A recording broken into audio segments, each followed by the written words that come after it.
Selamat datang kembali di channel Borneo Trader. Bagi Bapak Ibu dan teman-teman yang baru pertama kali menemukan channel Borneo Trader di YouTube, saya ucapkan selamat menonton dan selamat bergabung. Di video kali ini saya akan menganalisa untuk perkembangan pergerakan indeks minggu depan dan juga ada 7 saham di sektor consumer. Yang pertama INDF, kedua ICBP, ketiga UNPR, keempat HMSP, kelima GGRM, keenam Mayor, dan ketujuh AISA. Langsung saja ke indeks. Indeks hari ini akhirnya ditutup di zona hijau. Sempat tertekan juga, tapi ya syukur akhirnya rebound dan tutup di harga 6.126, naik 0,8%. Transaksi hari ini bisa dibilang sepi, sampai saat ini ada di 9,7 triliun. Asing hari ini net buy di 241 miliar. Langsung saja ke teknikalnya. Secara teknikal, seperti analisa saya kemarin ya. Kemarin kan ISG sudah reject area supportnya dan hari ini dia sempat nyuntuh lagi, tapi bisa dibilang ini low-nya lebih tinggi dari low sebelumnya dan syukurnya dia rebound. Ya, dengan kondisi seperti ini harusnya minggu depan masih bisa lanjut ya. Uji resisten di 6.150. Jadi arahnya ke atas karena penutupan hari ini juga kan di harga tertingginya dan juga harga tertingginya hari ini atau penutupan hari ini itu lebih tinggi dari harga tertinggi kemarin. Jadi ISG sudah membentuk higher high. Jadi menurut saya ya ada peluang lanjut minggu depan. Jadi seperti itu aja untuk ISG. Lihat aja di hari Senin dan Selasa. Yang penting nggak turun lagi dari 6.100, ada peluang minggu depan ISG ke 6.220. Jadi seperti itu untuk ISG. Langsung saja ke saham pertama, ada INDF yang hari ini ditutup naik 1,16% ke harga 6.525.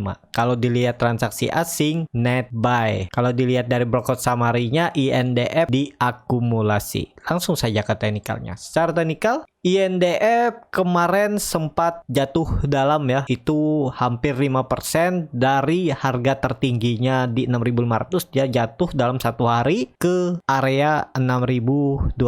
Jadi ini juga sempat saya rekomendasikan hari besoknya ya, karena saya juga nggak lihat waktu dia drop itu. Waktu saya screening malam saya lihat ya sepertinya itu cuma dibanting sesaat aja ya, karena ada yang nangkap di bawah. Jadi saya rekomendasikan juga, tapi sayangnya memang dia gap up. Kalau ada yang HK di harga gap upnya ya mungkin dapat, tapi kalau yang nggak ada ya nggak dapat. Jadi seperti itu dan terlihat INDF 3 hari langsung balik lagi ke 6.525. Jadi menurut saya memang arahnya INDF ini ke atas, cuman dia lagi konsolidasi aja. Tinggal nunggu momentum INDF breakout 6.800 ini. Kalau dia breakout dengan volume besar dan konfirmasi ya sangat mudah ke 7.400 sampai 7.800. Jadi ada potensi untuk INDF bullish reversal kalau mampu breakout 6.800.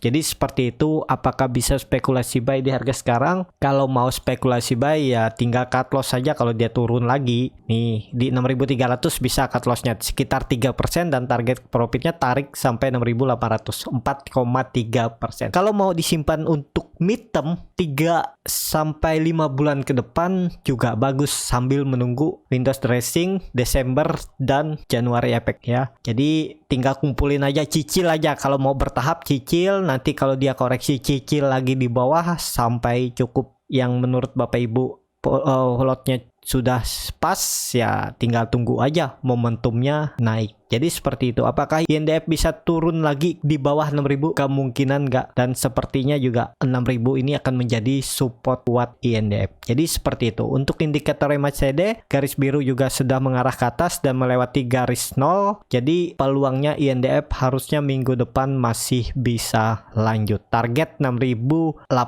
Seperti itu. Untuk INDF langsung saja ke saham kedua. Ada ICBP yang hari ini ditutup naik tipis 0,29% ke harga 8.475.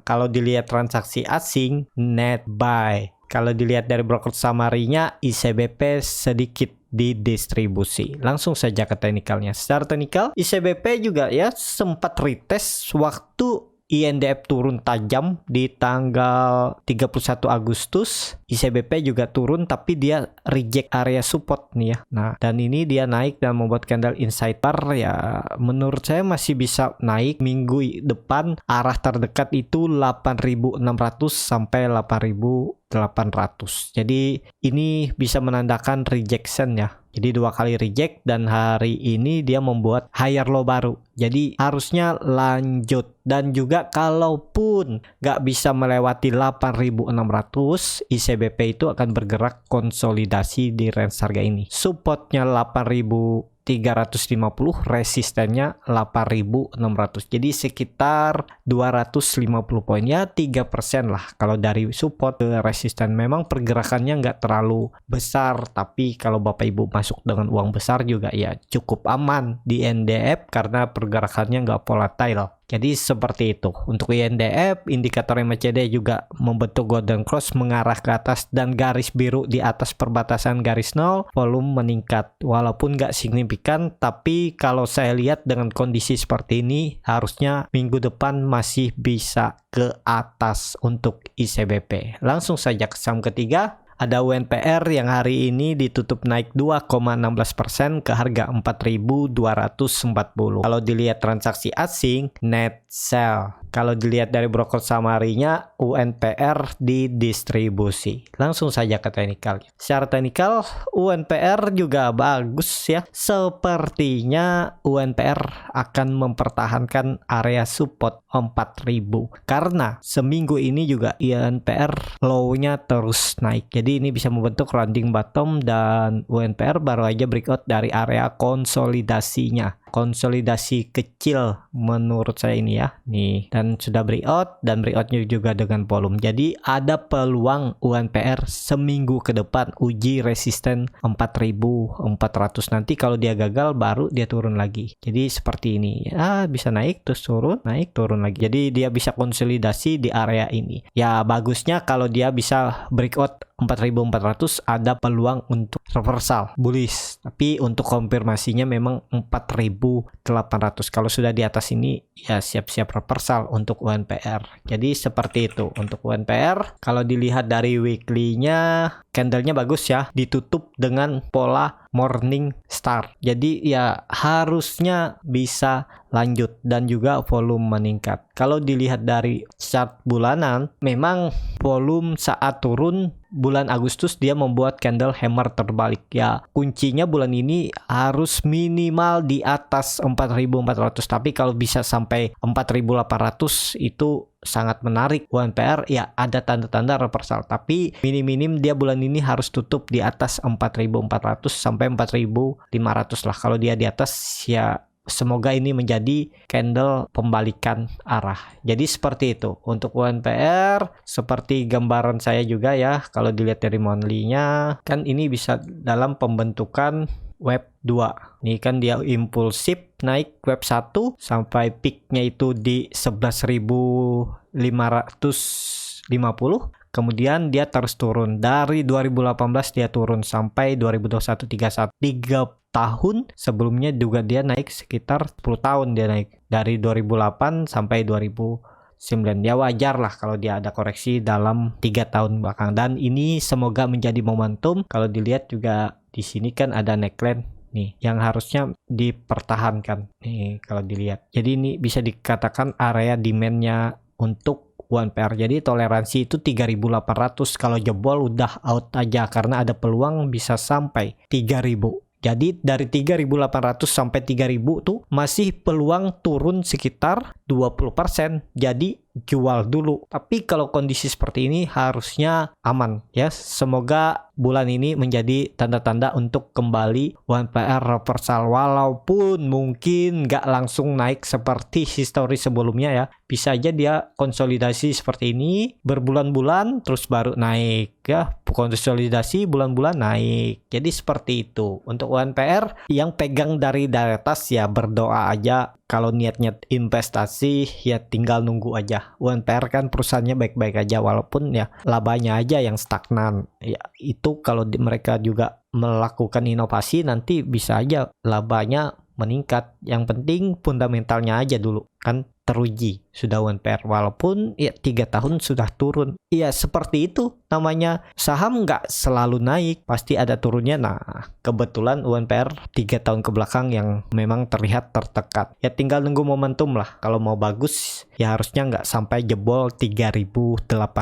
Tapi kan kalau dilihat dari daily, ini dia sudah mulai konsolidasi, yang penting aman. Ya bisa aja dia nanti konsolidasi lagi, kalau gagal breakout 4.400 dia turun lagi ke 4.000. Jadi seperti itu untuk UNPR. Langsung saja ke saham keempat, ada HMSP yang hari ini ditutup naik 1,5% ke harga 1015. Kalau dilihat transaksi asing net buy. Kalau dilihat dari broker summary-nya, HMSP didistribusi. Langsung saja ke teknikalnya. Secara teknikal, HMSP juga sudah nggak membuat low baru, dan menurut saya juga ada mulai tanda-tanda untuk dia berbalik arah. Cuman belum bisa konfirmasi. Kalau saya itu tunggu di 1100. Kalau mau lebih bagus itu 1200 ya, karena dia pernah gagal nih. Nah, di 1220 ini kan dia pernah gagal breakout. Jadi harusnya ini yang jadi momentumnya untuk breakout 1220. Titik aman pertama bisa aja ke sekitaran 1100 nih, 1080 lah. Jangan sampai kalau sudah naik ke 1080 1090 ya cukup menarik untuk HMSP. Jadi seperti itu untuk HMSP. Kalau ditarik dari atas, trend line-nya juga masih downtrend. Kalau ditarik dari lebih pendek juga masih di dalam downtrend channelnya ya, walaupun mulai ada tanda-tanda untuk dia breakout. Ya titik amannya 1090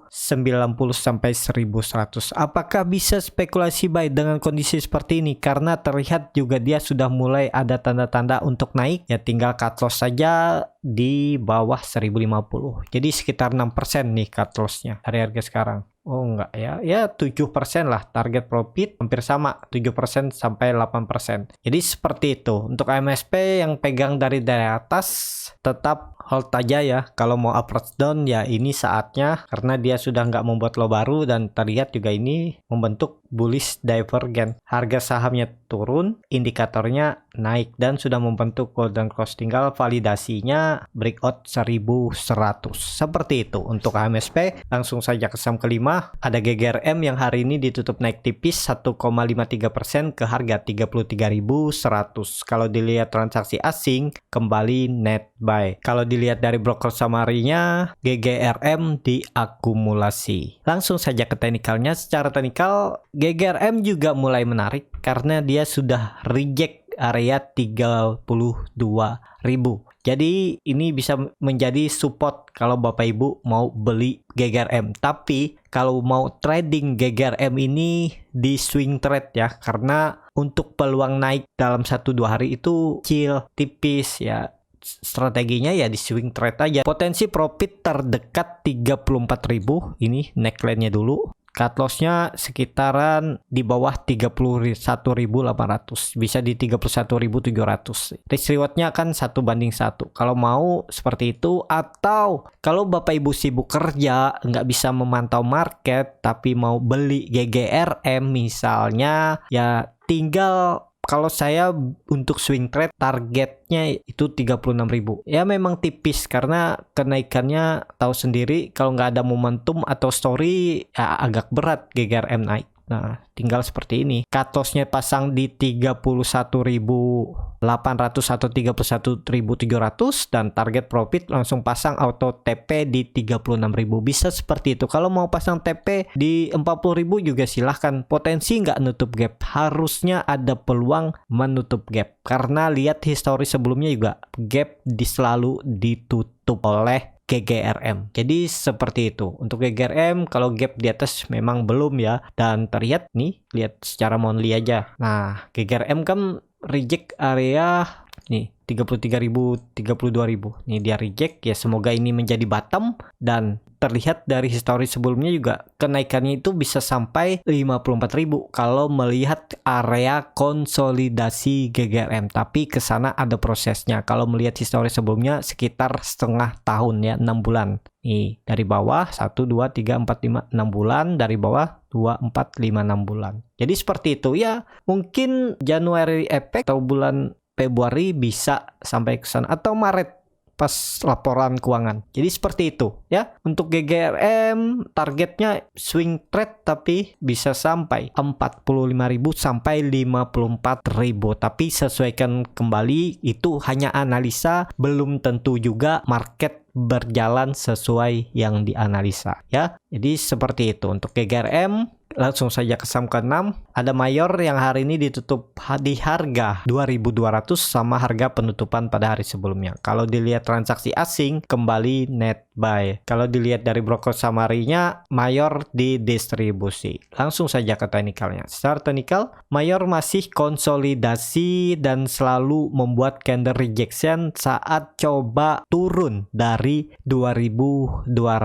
Memang minggu ini dia sempat turun di tanggal 31 Agustus, tapi di hari keesokannya dia naik. Jadi menurut saya ya Mayor ini ada yang jagain, tinggal nunggu momentum aja, ada peluang Mayor rebound. Semoga minggu depan ya, target kenaikannya itu 2.400 sampai 2.450. Jadi ke sini arah Mayor ya, 2.404.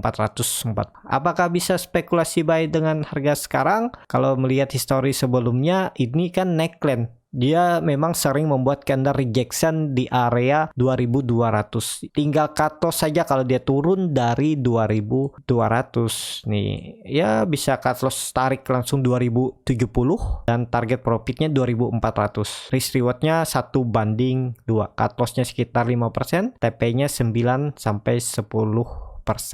Jadi seperti itu. Untuk Mayor juga saham berfundamental bagus dan sekarang di bawah harga wajarnya. Jadi seperti itu. Langsung saja ke saham terakhir, ada AISA yang hari ini ditutup naik tipis 0,96% ke harga 210. Kalau dilihat transaksi asing masih net sell. Kalau dilihat dari broker summary-nya, AISA diakumulasi. Langsung saja ke teknikalnya. Cara teknikal, AISA hari ini gagal lagi breakout 220. Resisten konsolidasinya yang kalau itu mampu di breakout, ada peluang AISA bullish. Ya, targetnya bahkan 250 sampai 270. Dan terlihat juga AISA hari ini bisa dibilang mungkin ada yang profit taking tapi dijagain tetap bertahan di atas EMA 20-nya. Bagaimana peluang AISA untuk minggu depan? Harusnya masih bisa kembali uji resisten 220.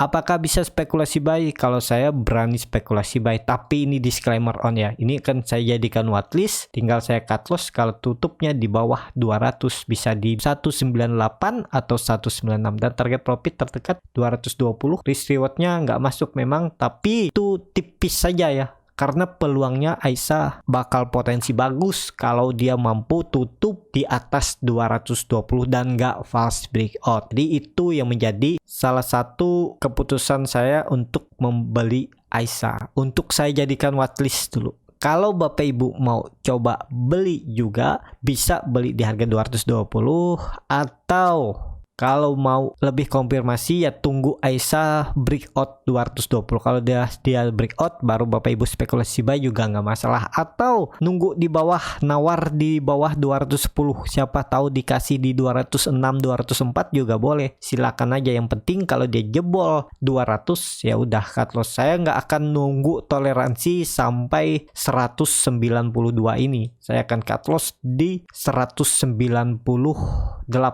ya. Jadi biar aja dia turun dulu, nanti baru saya buyback di bawah. Kalau Bapak Ibu juga toleransi sampai bawah juga nggak masalah nih. 9% mending cut loss 5% dulu. Seperti itu untuk AISA. Cukup sampai di sini video kali ini. Terima kasih untuk Bapak Ibu dan teman-teman yang sudah menonton video ini sampai selesai. Apabila channel Borneo Trader ini bermanfaat dan bisa menjadi bahan pertimbangan Bapak Ibu dalam membeli, menyimpan, dan menjual sahamnya, bisa klik tombol berlangganan dan nyalakan lonceng notifikasi. Ada kritik, saran, ataupun pertanyaan bisa langsung tinggalkan di kolom komentar. Bagi Bapak Ibu dan teman-teman yang baru belajar trading, masih bingung memilih saham, bingung membuat trading plan, bisa join trading bersama Borneo Trader. Nanti saya pilihkan saham-sahamnya dan buatkan trading plannya beserta chartnya, dan juga free konsultasi portofolio dan free grup rekomendasi kripto. Kalau tertarik, DM Instagram Borneo Trader, R-nya 2 di belakang. Sampai ketemu di video selanjutnya, tetap semangat, semoga bisa terus cuan.